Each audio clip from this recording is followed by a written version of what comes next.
You are 52 years old, and you are grinding ink. Cold water. A little at a time, the stick moving in slow circles on the stone. Your hands are steady. You've done this every morning since you were 12. In front of you is a sheet of paper. You know what has to go on it. You take your time with the ink. Level 1. The Heir. The year is 1707. You are 7 years old. Nobody asks if you want this. You are born into a house. The house has a rank. The rank has a number attached to it, measured in rice, and that number was fixed before your grandfather was born. You are the eldest son, so the number will pass to you. That's it. That's the whole thing. Your entire life was decided by the order you were born in. Here's what that means in practice. You can't become a merchant. You can't become a farmer. You can't leave your domain without permission. You can't marry outside your class. And you can't do anything else with your life, because there is no anything else. The law has sorted everyone in Japan into fixed categories, and yours is warriors. There hasn't been a war in 100 years. Your father tells you a story that year. It happened just before you were born, and everyone still talks about it. A lord named Asano attacked another official inside Edo Castle, drew a blade in the shogun's own building. He was ordered to cut his own stomach open that same day. His retainers lost everything. 47 of them waited nearly 2 years, killed the man they blamed, and then were ordered to die the same way. Your father tells you this the way you tell a child about a fire. Not as a legend, as a warning. Level 2. The Boy in the School. The year is 1712. You are 12 years old. The domain school takes boys of your class. You go every day. You learn Chinese classics. You learn calligraphy. You learn the histories and the poetry and the rules of behavior for 100 situations you'll never be in. You also learn the sword. 2 hours a day, in a hall, against boys you'll know your whole life. It's serious. The teachers are serious, and every single person in that hall knows it's a ritual. There has been no battle in living memory. There will not be one in your lifetime. The last real fighting was your great-grandfather's generation. But you train anyway, because that's what your class is for, even after there's nothing left to be for. The thing you actually use every day is the ink. An old teacher shows you. Cold water, never hot. A little at a time. Move the stick in slow circles. Keep it flat. Never rush it. He tells you it's the same discipline as the sword. You believe him at 12. You'll believe him at 52 too, but for different reasons. The room smells like ink and old paper and damp tatami. That never changes. It smells like that in the school, and it will smell like that in every office you sit in for the rest of your life. Level 3. The Man. The year is 1715. You are 15 years old. There's a ceremony. It's short. Your hair is cut and retied into an adult top knot. You put on adult clothes. You are given an adult name. You'll never be called your childhood name again, not by anyone. And you're given a sword. 2 swords, actually, the long and the short. Only your class may wear both. That pair, on your left hip, is the single most visible fact about you for the rest of your life. It says what you are before you open your mouth. Here's what nobody mentions. The swords are old. They came from your father, who got them from his father. Good blades cost a great deal of money, and your house does not have a great deal of money. For a lot of families in your position, the swords are the most valuable thing they own, and they're already promised against a debt. You walk out of that ceremony a man. You have an adult name, an adult top knot, 2 swords you can't sell, and nothing at all to do. Level 4. The Heir Who Waits.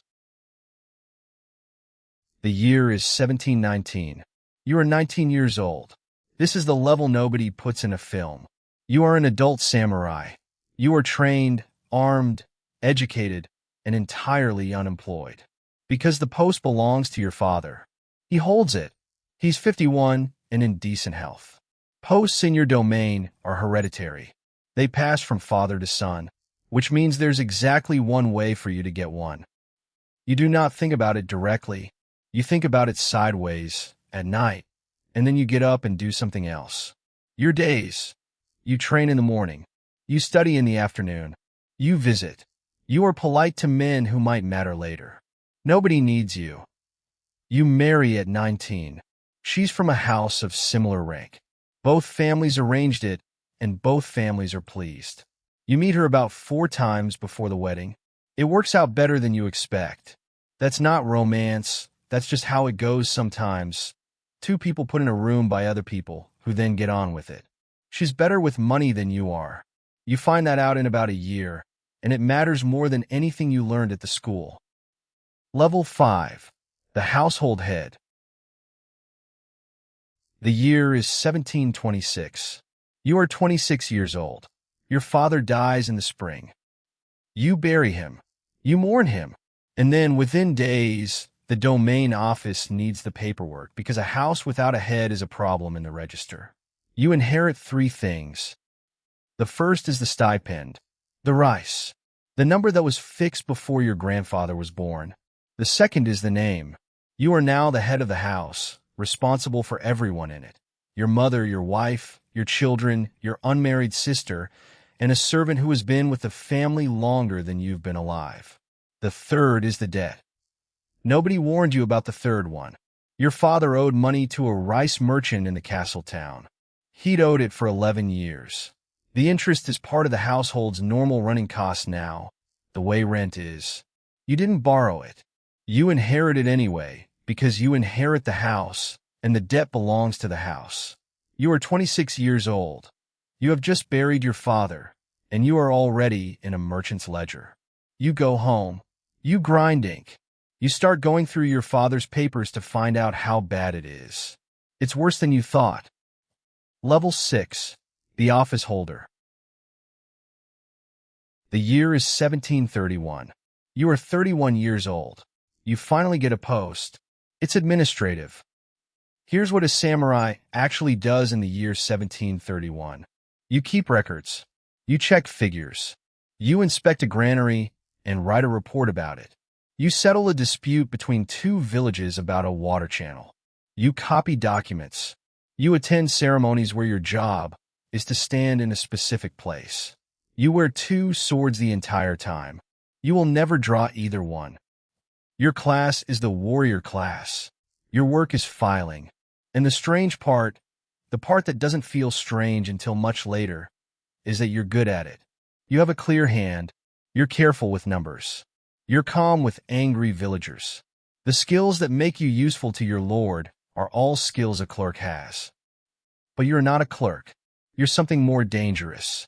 There's a case people still tell, from over 100 years ago. A guard at Edo Castle swore at his superior. The superior reported it. An official considered the matter, and the man was ordered to open his own stomach. For swearing. That's what the 2 swords on your hip actually mean.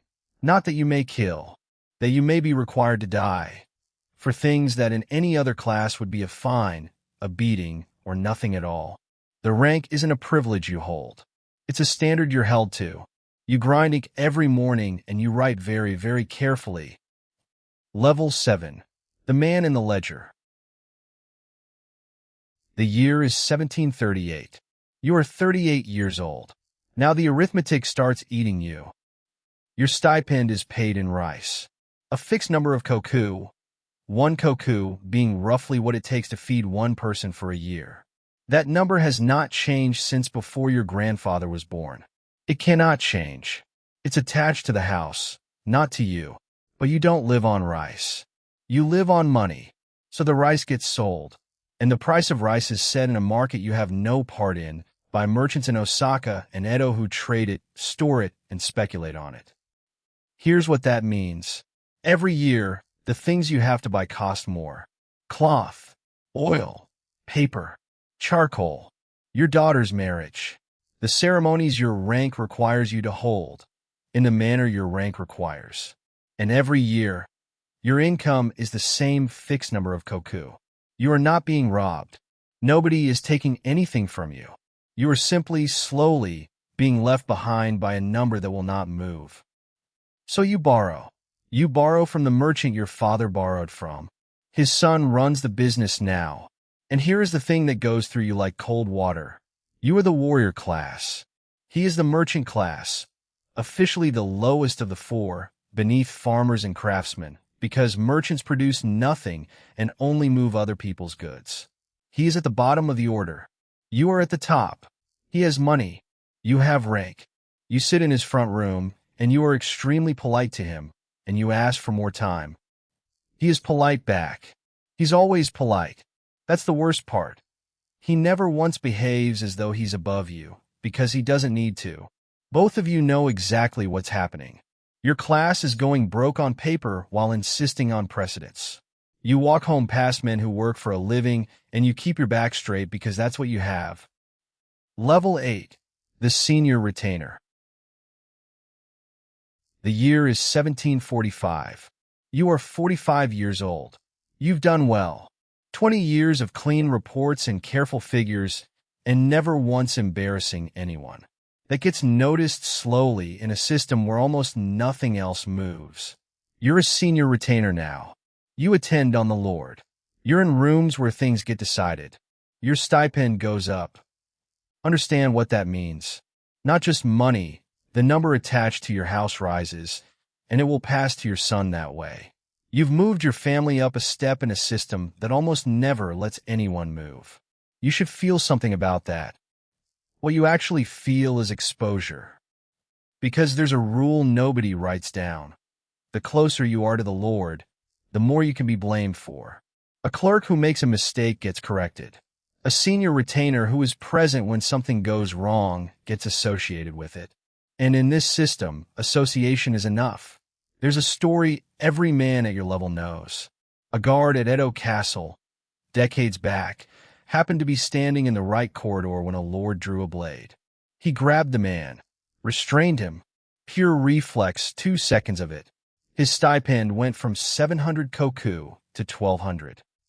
71%. For 2 seconds. For being in the right corridor. Every man in that room has done the maths, and every man in that room understands the other half of it.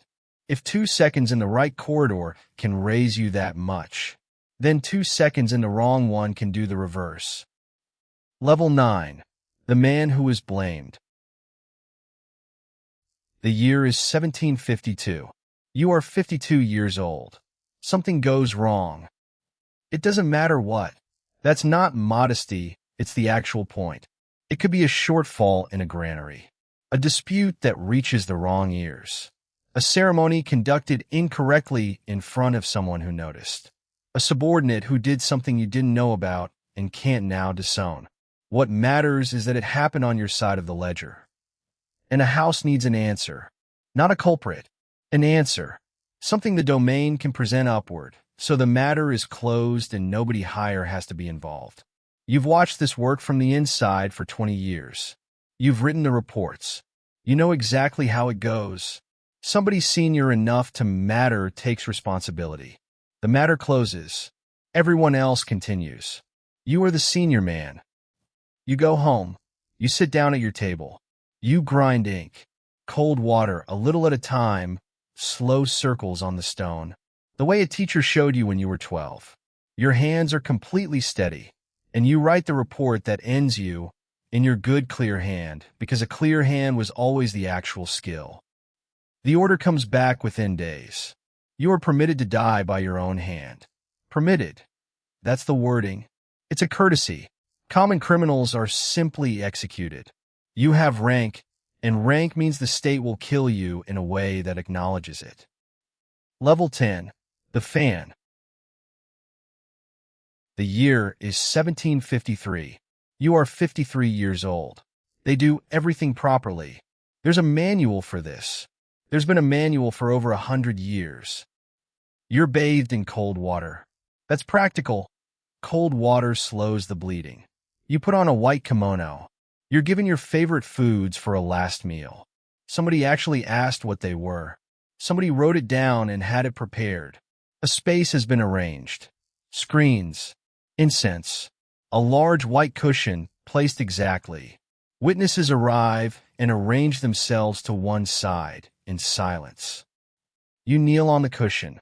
Behind you, and to your left, a man kneels down. You know him. He's a good swordsman, and he's been chosen carefully. He has one job, and it has a rule most people don't know. He is not supposed to take your head off completely. He's supposed to leave it attached at the throat by a strip of skin. A clean severing is considered clumsy work. It's the kind of thing that damages a man's reputation. Then they bring in a stand. It's a small wooden stand, carried in with both hands, and set down in front of you. This is the moment. This is what the entire ritual points at. This is the object the whole world thinks it knows about the samurai. On the stand is a folded paper fan. Not a knife, a fan. By your time, this has become normal. The piece has lasted so long that most men of your class have never cut anything, and asking them to open their own stomach produces bad ceremonies. Hesitation, mess, poor form in front of witnesses. So they changed it. You reach for the fan, and the instant your hand moves, before your fingers close on it, the man behind your left shoulder takes your head. That's the arrangement. It was agreed in advance. Everybody in the room knows the timing. The famous 47, the ones from the story your father told you when you were 7, most of them used a fan too. Only the highest ranking among them used a real blade. So look at what this actually was. The endurance is gone. The self-control is gone. The whole thing the ritual is famous for, a man cutting himself open and not making a sound, that had already been quietly removed before you were born. What's left is a man in white, kneeling, reaching for a piece of folded paper. The state never needed you to be brave. It needed you to kneel. Every rank you climbed, every report you wrote in your careful hand, every year you sat in a merchant's front room being polite about a debt you didn't make. All of it was you being trained for this. Not for the sword, for the kneeling. You spent 53 years being told the ritual was the point. The ritual was the receipt. In a house in a castle town, on a morning that is not remarkable, a boy of 7 is sitting at a low table with an inkstone in front of him.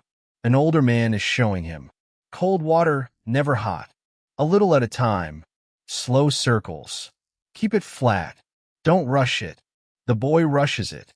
They all do at first. He is the eldest son, so the number will pass to him.